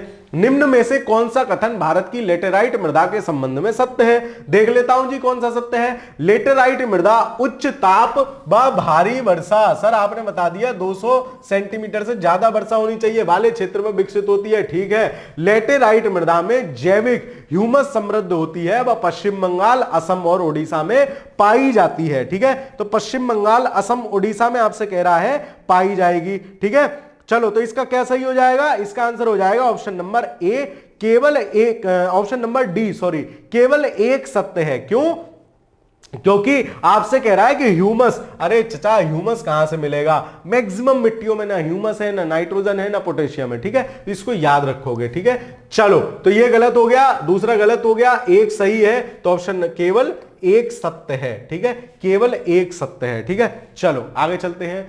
कथन 1, पश्चिम बंगाल की तुलना में आंध्र प्रदेश के रोपित क्षेत्र में उसका कुल क्षेत्रफल प्रतिशतता कम है। अधिकांश आंध्र प्रदेश की मृदा मरखला लेटेराइट प्रकार की है। तो आंध्र प्रदेश की मृदा अधिकांश तो लेटेराइट प्रकार की नहीं होगी, है ना, अधिकांश तो लेटेराइट प्रकार की नहीं होगी। ठीक है, तो ये कारण गलत हो जाएगा, जबकि कथन ए क्या हो जाएगा, सही हो जाएगा। करंट अफेयर्स का सवाल है, कहां का क्षेत्रफल रोपित थोड़ा सा ज्यादा है प्रतिशतता में, घबराना नहीं है, कथन सही है, कारण गलत है। अब जब ये तो आपको पता ही है कि आंध्र प्रदेश में सारी, हमने अभी देख के आए थे कि जो मेनली था, सॉरी, जो मेनली मिट्टी थी वो कहां थी, वो या तो एक केरल वाले भाग में थी इधर, या फिर कहां थी, या ऊपर की तरफ थी, आंध्रा, ओडिशा मान लो, पश्चिम बंगाल मान लो, आंध्रा तक तो कोई मतलब था ही नहीं उसका, ना के बराबर थी, तो ये तो गलत हो जाएगा। तो ए सही है किंतु आर गलत है। ठीक है, चलो आगे चलते हैं। लेटेराइट मिट्टी मिलती है, कहां मिलेगी लेटेराइट मिट्टी भाई, उत्तर प्रदेश में, हिमाचल में, पंजाब में, महाराष्ट्र। लेटेराइट मिट्टी कहां मिलती है, यूपी में तो मिलेगी नहीं, हिमाचल में भी नहीं मिलेगी, पंजाब और महाराष्ट्र। ठीक है, तो 43 का आंसर क्या होना चाहिए, है ना, महाराष्ट्र, मतलब महाराष्ट्र का वो वाला एरिया आ जाएगा ना, महाराष्ट्र का जो तटीय प्रदेश है वो वाला आ जाएगा, ठीक है। तो option number D will be the right answer. Kerala से ऊपर कर्नाटक, कर्नाटक से ऊपर हल्का सा महाराष्ट्र का कह सकते हैं दक्षिण पश्चिमी भाग में महाराष्ट्र के इनमें से आ जाएगी। यूपी में तो कतई नहीं है, हिमाचल में कतई नहीं है, पंजाब में कतई नहीं है, ज्यादा थोड़ी बहुत भी कहां मिलेगी, महाराष्ट्र में। लेटेराइट मिट्टियों की प्राधान्य है ना, कहां सबसे ज्यादा लेटेराइट मिट्टी मिल रही है, तो क्या हो जाएगा, मालाबार तट। ये मालाबार तट कहां गया, ये जो तट है नीचे वाला, ये क्या कहलाता है, केरल वाला तट आपका कहलाता है मालाबार, और ये वाला कहलाता है कोरोमंडल, और ऊपर वाला कहलाता है उत्तरी सरकार। तो कहां कहां मिल रही है लेटेराइट मृदा, या तो मिल रही है मेरी मालाबार तट में, या फिर मिल रही है मेरी उत्तरी सरकार तट में। तो क्या हो जाएगा इसका, मालाबार तटीय प्रदेश 44 का आंसर हो जाएगा आपका ऑप्शन नंबर ए। चलिए अगला सवाल देखते हैं। निम्नलिखित कथनों में कौन लेटेराइट मिट्टियों के लिए सही नहीं है, देख लेते हैं साहब कौन सा सही नहीं है। देखो, बे आर्द्र अपक्षालित प्रदेशों की मिट्टियां हैं, ठीक है, बे बहुत ही अपक्षालित मिट्टियां हैं, उनकी उर्वरता कम होती है, और चूना क्या है, उनमें प्रचुर मात्रा में पाया जाता है। कैसी बात कर रहे हो, इन सब में चूना, नाइट्रोजन, फास्फोरस, नाइट्रोजन फास्फोरस तो याद रखो किसी मिट्टी में है ये नहीं, ठीक है, चूना भी नहीं मिलेगा इसमें, ना चूना मिलेगा ना ह्यूमस मिलेगी। बाकी ये सही है कि आर्द्र अपक्षालित मिट्टी है। अपक्षालन क्या हो गया, मतलब ज्यादा बारिश हो रही है तो मिट्टी का अपक्षालन हो जा रहा है, ठीक है, ये बात बिल्कुल सही है। उर्वरता कम होगी क्योंकि जब ज्यादा बारिश वाली मिट्टियां हैं तो क्या होगा, इनकी उर्वरता अपने आप कम हो जाएगी क्योंकि मृदा अपरदन होगा। कॉमन सेंस से भी सवाल कर सकते थे अगर नहीं आता हो, लेकिन कॉमन सेंस उस समय लगना चाहिए।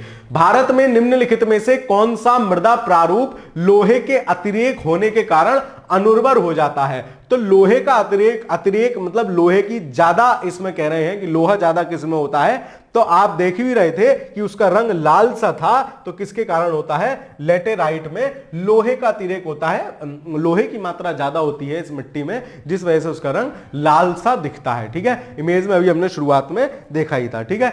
चलिए अब आ जाते हैं दोमट या जलोढ़ मृदा। जलोढ़ मृदा बेसिकली किसे कहते हैं, सबसे पहले आपको यह समझना है।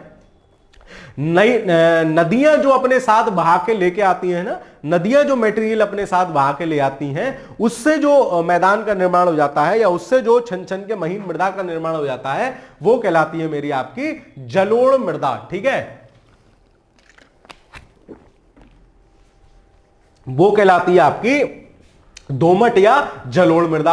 अब जलोढ़ मृदा कहां मिलेगी, कॉमन सेंस है, जलोढ़ मृदा वहां मिलेगी जहां आपका क्या होगा, जहां आपकी नदियों का प्रबल क्षेत्र होगा, नदियां जहां ज्यादा होंगी, मैदानी भाग जहां ज्यादा होगा, वहां आपकी जलोढ़ मृदा मिलेगी। चलिए तो देखते हैं सवालों के माध्यम से। भारत में जलोढ़ मृदा का क्षेत्र, देखो भाई ये पूरा मैदानी क्षेत्र है, ये पूरा मैदानी क्षेत्र है, यहां तक ब्रह्मपुत्रा जा रही है, यहां हुगली आके मिल रही है, तो ये पूरा मैदानी क्षेत्र है, यहां जलोढ़ मृदा मिल रही है। साथ में ये नर्मदा तापी वाला एरिया हो जाएगा, ये सब है ना, लूनी, माही, साबरमती वाला एरिया है, ठीक है, यहां मिलेगी। फिर इधर ये पश्चिमी तट के सहारे, सॉरी पूर्वी तट के सहारे, यहां विभिन्न नदियां अपना डेल्टा बना रही हैं, तो यहां क्या होगा, यहां भी जलोढ़ मृदा मिलेगी, और इसी प्रकार पश्चिमी तट के सहारे भी जलोढ़ मृदा थोड़ी बहुत मिलेगी। तो ये मेनली जलोढ़ मृदा का क्षेत्र होगा भारत में, है ना।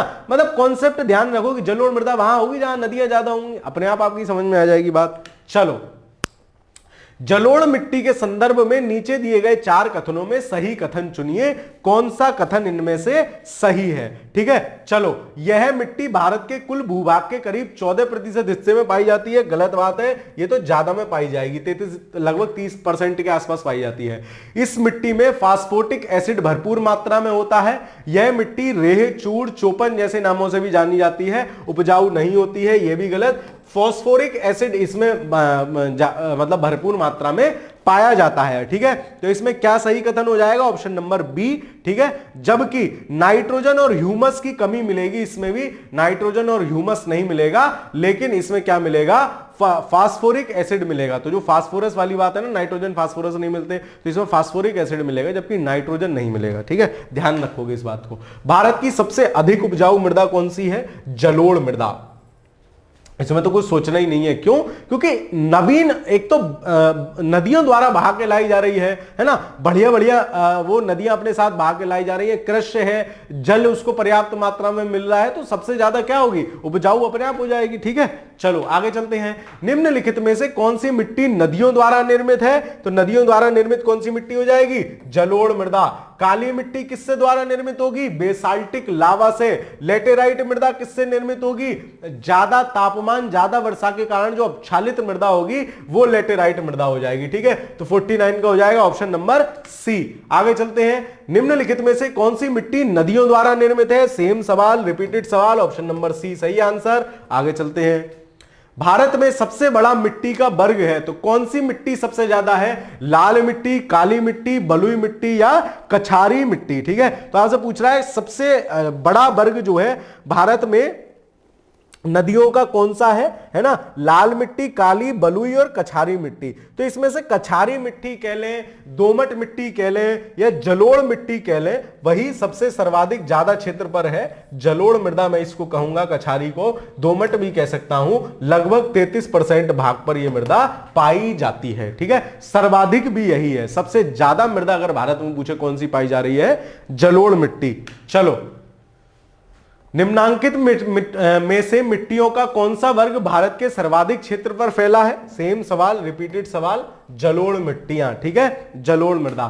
गंगा के मैदान की पुरानी कछारी मिट्टी कहलाती है। देखो ये क्या चक्कर है, समझते चलो। सबसे पहले जब आप देखते हो, मान लो ये शिवालिक है, शिवालिक के गिरिपथ से जब नदियां निकलेंगी तो सबसे पहले ऊपर बड़े बड़े कंकड़ पत्थरों में जो होगा उस एरिया को हम कहते हैं भावर। ठीक है, इस एरिया को हम कहते हैं भावर। फिर उसके बाद थोड़े छोटे छोटे एरिया वाले, छोटे छोटे पत्थर वाला क्षेत्र आ जाएगा जहां नदी पुनः दिखने लगती है, इसको बोलते हैं तराई। ठीक है, तराई से नीचे फिर ऐसा क्षेत्र जहां नदी पहले बहती थी अब नहीं बहती है, उसको बोलते हैं आपका बांगर। ठीक है, बांगर। और फिर मान लो नदी अगर यहां बह रही है, नदी का बहने वाला क्षेत्र ये है, नदी का बहने वाला क्षेत्र है, तो बांगर के बाद जो निचला, मतलब नदी मैक्सिमम यहां तक होकर बह सकती है या नदी यहां तक आ सकती है, इसको बोलते हैं खादर। खादर क्या होती है? खादर नवीन जलोढ़ मृदा भी होती है। आपने गांव देहात में कहते हुए सुना होगा, जो नदियों के पास वाला एरिया होता है, जिन गांव देहात में से होकर नदियां बह रही होती हैं, कृषि भूमि क्षेत्रफल होता है, कहते हैं ना खादर वाला एरिया, तो खादर वाले एरिया का ये मतलब है। ठीक है, तो गंगा के मैदान की पुरानी कछारी मृदा क्या कहलाएगी आपकी? इसमें से बांगर कहलाएगी। ऑप्शन नंबर बी इसका सही आंसर होगा। तो 53 में का आंसर क्या हो जाएगा? ऑप्शन नंबर बी, बांगर कहलाएगी वो। ठीक है, चलो, निम्नलिखित में से किस प्रकार की मृदा जल धारण क्षमता सबसे कम होती है? किस प्रकार की मृदा की जो है जल धारण क्षमता क्या है? क्षमता सबसे कम है। तो किसकी है? बलुई दोमट, दोमट मिट्टी, मटियार दोमट या दोमट। तो जो बलुई दोमट है, ठीक है, बलुई दोमट मिट्टी है क्योंकि उसमें बालू के कणों की प्राधान्यता है, बालू के कणों की प्राधान्यता है, इसलिए उसकी जल धारण क्षमता सबसे कम होती है। कम के स्थान पे ही मैं यहां लिख दूं मैक्सिमम जल धारण क्षमता किसकी होती है? तो वो होती है ब्लैक सॉइल या आपकी काली मिट्टी की। ठीक है, और काली मिट्टी का दूसरा नाम क्या था? काले और रगड़ो, रगर, रेगुर। ठीक है, चलो, दुमट्टी या लोम मिट्टी में निम्नलिखित में से कौन सा कण मिलता है? तो जो आपकी दुमट्टी है या फिर लोम मिट्टी जिसको हम कह रहे हैं, उसमें सबसे ज्यादा क्या मिलते हैं? तो उसमें सभी हैं, बालू कर्मी मिलेंगे, चिकने कर्मी मिलेंगे, पांचू कर्मी मिलेंगे, सब मिलते हैं, सभी प्रकार के कण। ठीक है, option number D will be the right answer. आगे चलते हैं। अब आ गए मिट्टी, विविध मिट्टी से रिलेटेड और जो भी सवाल है उनको हम देख लेते हैं इसमें। ठीक है, चलो, है ना। तो ये देख लो, इसमें एक साथ दिखाई गई है भारत की प्रमुख मृदा। ये कौन सी हो जाएगी? पर्वतीय मृदा हो जाएगी।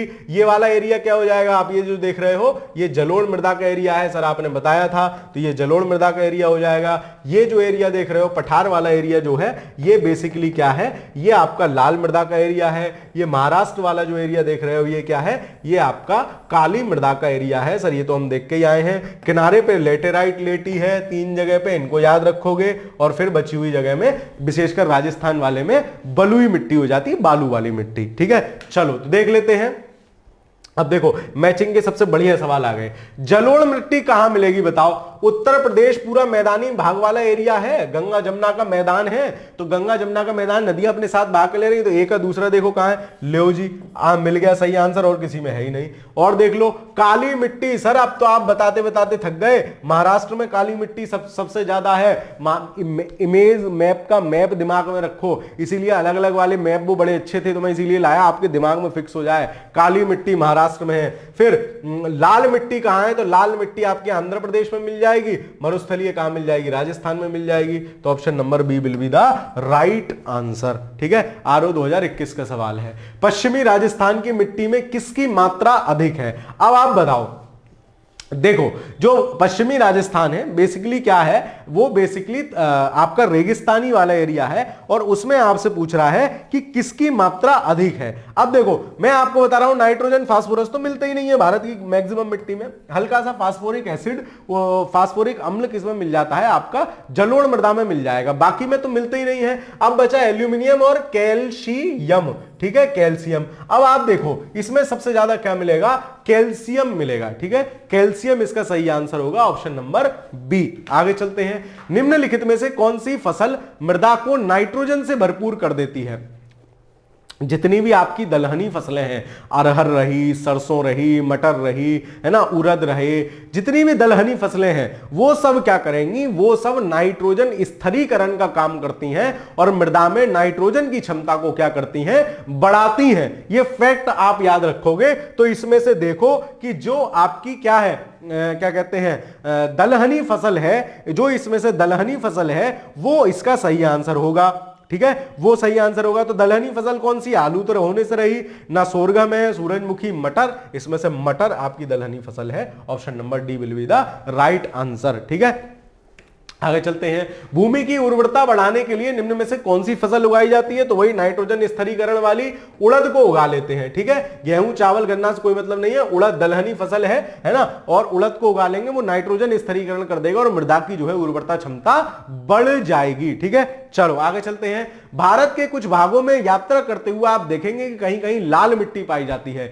मिट्टी के इस रंग का क्या कारण है, तो लाल कैसे होगी, लाल मिट्टी कैसे होगी, मैग्नीशियम से लाल होगी क्या, नहीं, संचित ह्यूमस से लाल होगी क्या, नहीं, फेरिक ऑक्साइड है ना, मतलब फेरिक मतलब जो लोहा है, लोहे के ऑक्साइडों की मात्रा उसमें मिलती है, जिस वजह से वो क्या हो जाती है, लाल हो जाती है। फॉर एग्जाम्पल अगर आपके घर में कोई ऐसा लोहा रखा है जिसमें पेंट वेंट नहीं है, प्राइमर वाइमर नहीं है, तो वो क्या होगा, उसमें जंग लग जाएगी। लोहा जो है वातावरणीय ऑक्सीजन के साथ मिलकर फेरिक ऑक्साइड बना लेगा, जिसका रंग कैसा होता है, लाल होता है। ठीक है, चलो भारतीय मृदाओं में, हमें सवाल थोड़े ज्यादा करने हैं, स्पीड बढ़ा लेते हैं। भारतीय मृदाओं में जिस सूक्ष्म तत्व की सर्वाधिक कमी है वो क्या है, तो हमारे यहां जो मिट्टी में नहीं मिल रहा है वो इनमें से क्या नहीं मिल रहा है, तो इसमें से जस्ता नहीं मिलता है। तो भारतीय मृदाओं में किस सूक्ष्म तत्व की कमी है, वो जस्ता की कमी है। जस्ता भारतीय, कहीं आपने सुना किसी मिट्टी में जस्ता मिल रहा हो, ठीक है, पिस्ता नहीं है प्रभु, जस्ता है। ठीक है, काजू बादाम पिस्ता से भी बाहर निकल आओ, जस्ता है। ठीक है, चलो आगे चलते हैं। हिमालय की मिट्टियों में ह्यूमस प्रचुर मात्रा में पाया जाता है। हिमालय में क्षेत्र में सर्वाधिक क्षेत्र क्या है, वन आच्छादित है। तो अभी मैं पढ़ के आया था, ह्यूमस तो मिल ही नहीं रहा था, ह्यूमस तो मिल ही नहीं रहा था, कैसी बात कर रहे हो। हाँ, हिमालय क्षेत्र में सर्वाधिक क्षेत्र वनाच्छादित है। आप देख लो पूरा नॉर्थ ईस्ट देख लो, नॉर्थ ईस्ट में सबसे ज्यादा वन पाए जा रहे हैं, हिमालयी क्षेत्र है। मतलब वन, अब वहां कुछ हो ही ना रहा है तो वन ही तो होंगे। ठीक है, नॉर्मल सी भी बात है। तो ए गलत हो जाएगा जबकि आर सही है। Option number D will be the right answer. 62 का आंसर डी। करेवास मृत्तिका, जो जाफरान है ना, करेवा सा नहीं है, सा फ्रीम लगा दिया है क्या, करेवा मृत्तिका जो जाफरान केसर की स्थानीय प्रकार की है, कहां पाई जा रही है, आपको पहले भी बता चुका हूं, कश्मीर में पाई जाती है करेवा मृदा, जो किसकी खेती के लिए फेमस है, केसर। वो केसर नहीं, दाने दाने में केसर का दम, उसमें पता नहीं, मतलब सोचो ना, जबरदस्ती केसर का दम, उसमें कहां से केसर का दम आ जाएगा, वो आपका दम वो ले जाएगा। तो वो उस सब का प्रयोग ना करें। ठीक है, चलो, पौधों की सबसे अधिक पानी किस मिट्टी में मिलता है, तो चिकनी मिट्टी, पांशु मिट्टी, पौधों को सबसे ज्यादा पानी इनमें से कौन सी मिट्टी दे रही है। ठीक है, ऑप्शन आपके क्या क्या है, चिकनी, पांशु, बलुई, लोम। तो इसमें से जो चिकनी मिट्टी है वो क्या करेगी, सबसे ज्यादा पानी स्टोर करके रखेगी अपने पास, नाम ही उसका इसलिए क्या है, चिकनी, जो आप सोच रहे हो वाली चिकनी नहीं। ठीक है, चलो, निम्नलिखित में से किस कण का व्यास 0.002 से कम होता है? देखो मिट्टी के जो कण है ना उनको हम किस तरीके से बांट रहे हैं,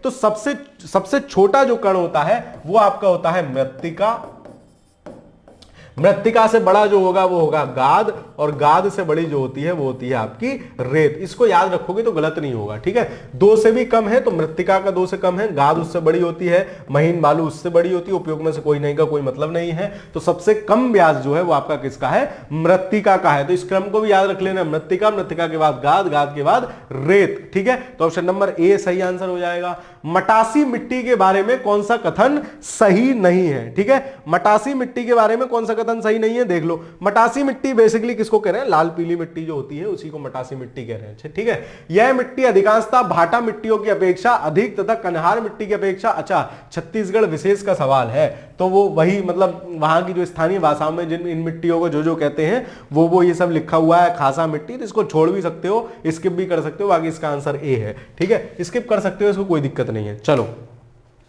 अब आ गए अम्लीय और क्षारीय मृदा, ठीक है। अब क्या आ गया आपका? अम्लीय और क्षारीय मृदा। अम्लीय मृदा क्या होगी? पीएच वैल्यू होती है, पीएच वैल्यू 7 को हम बोलते हैं न्यूट्रल है कोई भी चीज, ठीक है। 7 से कम पे वो क्या हो जाता है? अम्ल हो जाता है, और 7 से ज्यादा पे क्या हो जाता है? क्षार हो जाता है। बेसिकली मिट्टी की जो पीएच वैल्यू हम देखते हैं वो कितनी होती है आपकी? 6 से 7 के बीच में ही मिट्टी की जो वैल्यू है उसको बेहतर माना जाता है, उचित माना जाता है, ठीक है। तो आप ये ध्यान रखोगे। 4 से सवाल होंगे इससे रिलेटेड, करके खत्म करते हैं। चलो, निम्नलिखित कथनों में ऊसर मिट्टी के संबंध में है क्या? किस ऊसर मिट्टी के संबंध में क्या बात सही है? ठीक है, चलो देखते हैं क्या सही है।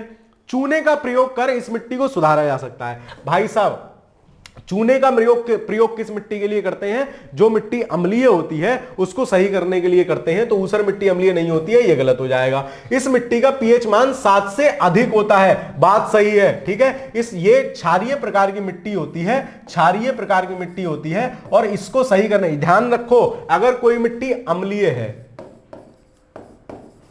कोई मिट्टी क्षारीय है, अम्लीय का क्या मतलब हो गया?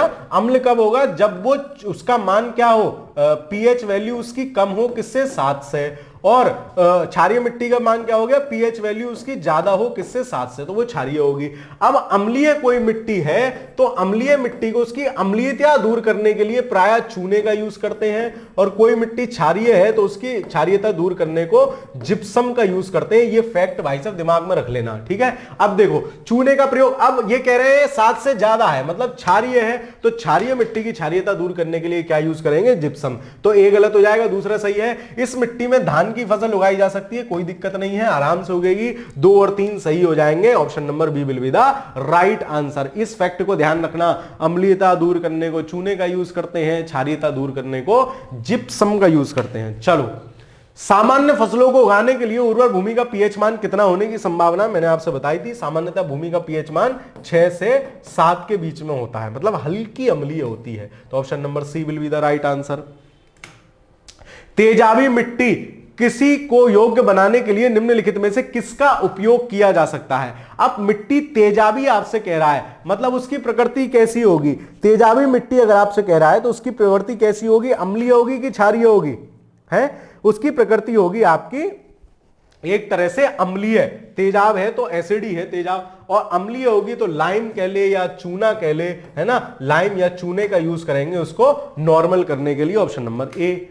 मिट्टी में खारापन एवं क्षारीयता की समस्या का समाधान है, तो खारापन और क्षारीयता की समस्या का समाधान क्या है? जिप्सम, ठीक है, जिप्सम, है ना, जिप्सी नहीं, जिप्सम। तो क्षारीयता को खत्म करने के लिए क्या करेंगे? है ना, जिप्सम, ठीक है। कुछ देख लो बन जाए तो क्षार और जिप्सम, देखता हूं अभी कुछ अगर ऐसा कुछ बनेगा, ठीक है।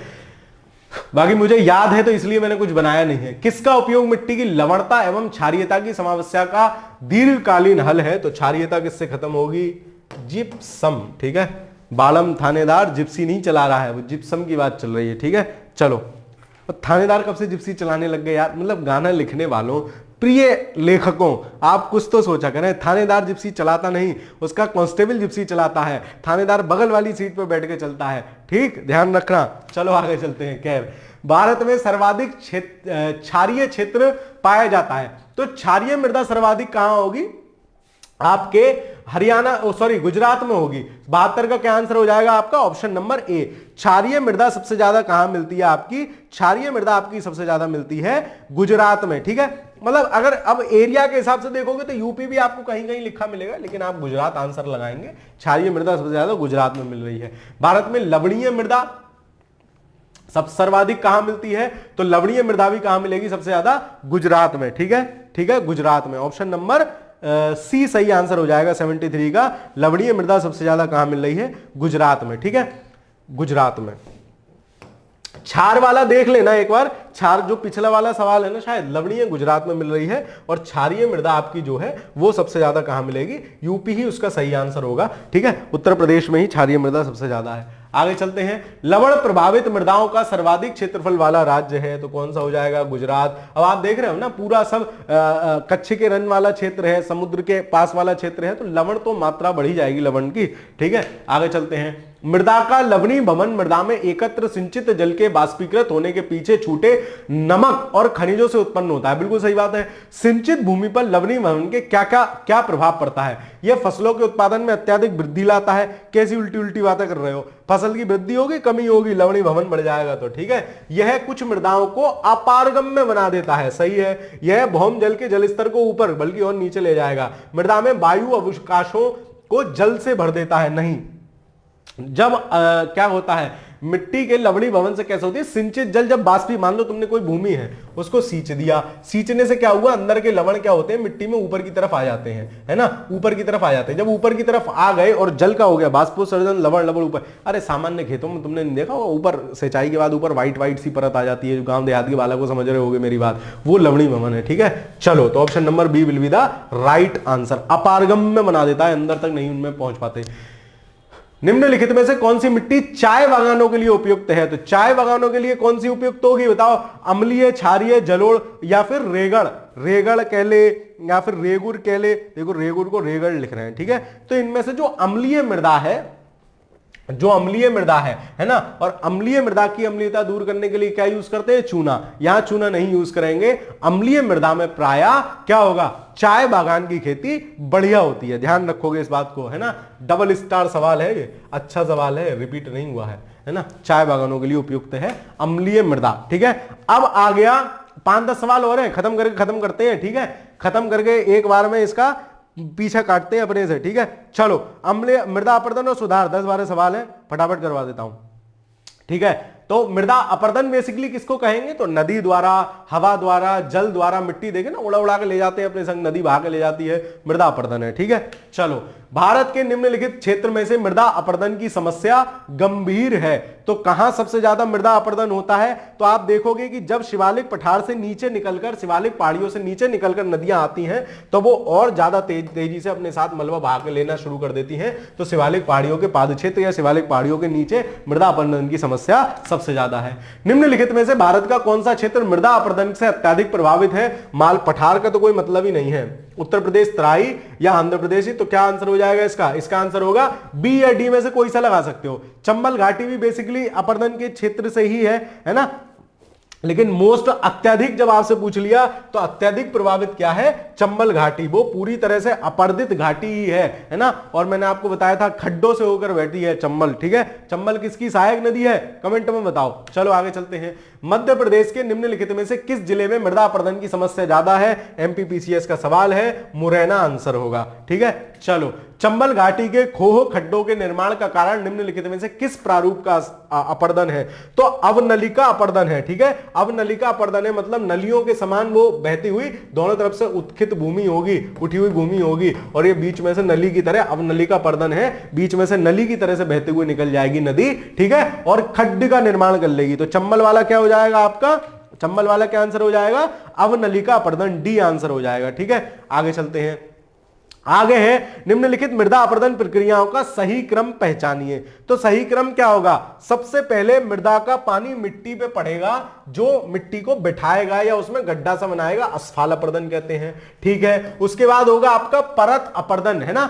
सबसे पहले ऊपर की परत उसकी बहेगी। बारिश, इमेजिन कर लो बारिश, अपने आप सही हो जाएगा। गीला कच्चा आंगन आपका, देहाती घर का, गांव का आंगन और बारिश, इमेजिन करो। अब इमेजिन करवाता हूं। सबसे पहले बारिश की बूंद पड़ेगी, बूंद पड़ेगी तो क्या होगी? मिट्टी थोड़ी थोड़ी सी दबेगी, बैठेगी। फिर जब बारिश तेज हो जाएगी तो उसकी ऊपर वाली परत बहकर जानी शुरू हो जाएगी, परत अपर्दन हो जाएगा। उसके बाद रिल अपर्दन। रिल अपर्दन क्या होता है, आपने देखा होगा कि मिट्टी में फिर छोटी सी दरार पड़ जाएगी, है ना, छोटी सी दरार मिट्टी में पड़ जाएगी, उससे होकर उस नलिया में से होकर पानी जाने लगेगा, वो क्या होता है, वो होता है रिल अपर्दन। फिर आपके आ जाएगा अवनलिका अपर्दन। अब वो और चौड़ी हो जाएगी, ये जो दरार हमने बनाई थी ना वो और चौड़ी हो जाएगी, ये क्या हो जाएगा, अवनलिका अपर्दन हो जाएगा। लास्ट में होता है चैनल अपर्दन करके बोलते हैं। 5 प्रक्रम की पूरी प्रक्रिया है, 4 इसमें है, चैनल अपर्दन उसके बाद होता है, तो ऑप्शन नंबर ए ही सही है। इसके बाद चैनल अपर्दन मतलब प्रॉपर ये चौड़ी घाटी बन जाती है और इससे होकर नदी बहने लगती है। ठीक है, तो घर के अपर्दन से लेकर नदी अपर्दन तक बात समझ में आ गई। चलो आगे चलते हैं, तो इसका आंसर क्या हो जाएगा, ऑप्शन नंबर ए। पहले आसफाल होगा, फिर परत होगा, फिर रिले होगा, फिर अवनलिका होगा। ठीक है, बाकी में सर क्रम गड़बड़ है ही है। कृषि भूमि में किसके पौधे उगाने से भूमि के अपर्दन क्या होता है, तीव्रता से होता है।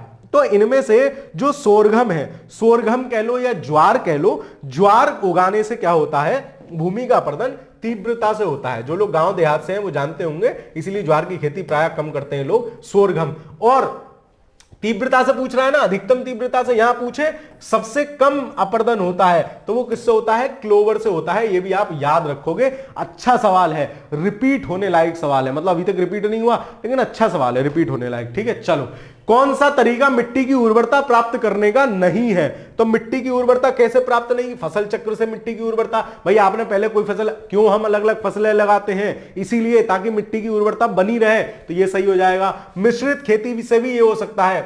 बीज संशोधन, बीज संशोधन से क्या होगा यद्यपि आपकी फसल बढ़ जाएगी बीज संशोधन से, लेकिन मृदा अपर्दन नहीं रुकेगा। सी इसका सही आंसर हो जाएगा, उर्वरता प्राप्त करने का सही तरीका नहीं है। फसल चक्र आवश्यक है, किसके लिए आवश्यक है फसल चक्र, पादपों में प्रोटीन नहीं, विभिन्न फसलों की प्राप्ति हेतु नहीं, मृदा की उर्वरता शक्ति बढ़ाने के वृद्धि हेतु। फसल चक्र का क्या मतलब है, अभी एक फसल लगा दी, फिर अगली दलहनी फसल लगा दी ताकि मिट्टी में नाइट्रोजन आ गया, फिर उसके बाद कोई फसल लगा दी, मतलब चेंजनेस फसल में, तो इसको बोलते हैं अपन फसल चक्र। चलिए आगे चलते हैं। मृदा संरक्षण के संदर्भ में निम्नलिखित प्रचलित पद्धतियों पर विचार कीजिए। सस्यावर्तन, बालू बाढ़, वेदिका निर्माण, वायुरोध। मृदा संरक्षण के लिए उपयुक्त में से कौन सी विधियां अपनाई जाती हैं। ठीक है, तो इसमें से कौन कौन सी विधि अपनाएंगे हम देख लेते हैं भाई साहब। ठीक है, चलो देखो, जो आपका सस्यावर्तन है वो करेंगे, फसलों की हेरफेर, मृदा रुकती है, मतलब एक होना चाहिए, तो ये कट गया। ठीक है, फिर देखो बालू की बाढ़, वेदिका निर्माण भी करते हैं, वो भी सही है, यानी 3 भी होना चाहिए, ये भी कट गया। ठीक है, वायु रोध भी है। दूसरा बालू की बाढ़ से कोई मतलब नहीं है, option number C will be the right answer. तो 85 का आंसर क्या हो जाएगा आपका, ऑप्शन नंबर सी। अगला सवाल देखते हैं, नेक्स्ट क्वेश्चन। भारत की मृदा अपक्षय समस्या निम्नलिखित में से किससे संबंधित है। भाई साहब वन तुम जो उड़ाते जा रहे हो ना, वेदिका कृषि से तो समस्या नहीं है, वो तो ठीक है, ठीक है, ना ही उससे कोई मतलब है। वनोन्मूलन, जो आप वन काटते जा रहे हो, वन क्या है बेसिकली, ये मिट्टी है, समझना जरूरी है, ये मिट्टी है, मान लो ये पेड़ उग गया है, पेड़ उगने के साथ जड़ें इसकी आपने देखी है, मिट्टी को अपने साथ बांधे रखती हैं। कैसे बांधती हैं, कभी किसी छोटे पौधे को ऐसे उखाड़ के देखना, जब उखाड़ोगे तो क्या होगा, उसकी जड़ों के साथ मिट्टी आ जाएगी, तो मिट्टी को बांधे रखती हैं, भूस्खलन की संभावना नहीं होती है, अपर्दन की संभावना कम हो जाती है। और वनोन्मूलन आपने कर दिया, वन का उन्मूलन कर दिया, वन काट दिया आपने, तो क्या होगा, मृदा अपर्दन की समस्या बढ़ जाएगी। ऑप्शन नंबर बी इसका सही आंसर हो जाएगा, वनोन्मूलन। ठीक है, चलो मृदा अपरदन रोका जा सकता है, कैसे मृदा अपरदन रोक सकते हैं, ज्यादा से ज्यादा वन लगा के, वन रोपण से, वन रोपण मतलब वन को लगाना, वनोन्मूलन मतलब वन को काट लेना। ठीक है, चलो मृदा क्षरण को रोका जा सकता है किससे, सघन वर्षा से, वननाशन से, वन रोपण से। वन रोपण से हम क्या कर सकते हैं, बाकी ये सारे मृदा अपरदन के कारण है, इसके कारण भी वननाशन से भी मृदा अपरदन होगा, अतिचारण मतलब ज्यादा चरा लो गैया भैंसियों को, उससे भी क्या होगा, मृदा अपरदन आपका बढ़ जाएगा। 1-2 सवाल और बचे हैं, खत्म कर लेते हैं फटाफट। निम्नलिखित पद्धतियों में से कौन सी जल संरक्षण में सहायता कर सकती है। ठीक है, देख लेते हैं। भूमि की कम या शून्य जुताई, ठीक है, ज्यादा जुताई करोगे ज्यादा बार सिंचाई करनी पड़ेगी, सही है। खेत में सिंचाई के पूर्व जिप्सम का प्रयोग करके, यह भी ठीक है, जल की कम मतलब उसका नॉर्मलाइजेशन हो जाएगा, जल संरक्षण हो सकता है। फसल अवशेष को खेत में ही रहने देना, यह भी ठीक है, क्योंकि इससे क्या होगा, मिट्टी की उर्वरता शक्ति बढ़ जाएगी, और मिट्टी की जब उर्वरता शक्ति बढ़ जाएगी तो जल की संरक्षण हो सकेगा। मतलब क्या है, कौन सा सही है, तो 1 2 3 तीनों सही है। ठीक है, इसी के साथ आपकी आज की कक्षा समाप्त होती है। ठीक है, आपको क्लास कैसी लग रही है कमेंट के माध्यम से बताते चलिएगा, है ना। आपके कोई सुझाव हो, कुछ भी हो तो उनको जरूर बताइए। बाकी वीडियो को लाइक वाइक कर दिया करो, और चैनल पर नए हो तो चैनल को सब्सक्राइब कर लीजिए। बाकी आप सभी को अपना इस परिवार डिकोड एग्जाम 3 लाख तक पहुंचने के लिए बधाई और शुभकामनाएं। ठीक है, मिलते हैं फिर अगली वीडियो में किसी दूसरी इसकी भारत के भूगोल पूर्वावलोकन की अगली कक्षा में। तब तक के लिए नमस्कार, पढ़ते रहिए, खुश रहिए, बहुत बहुत धन्यवाद।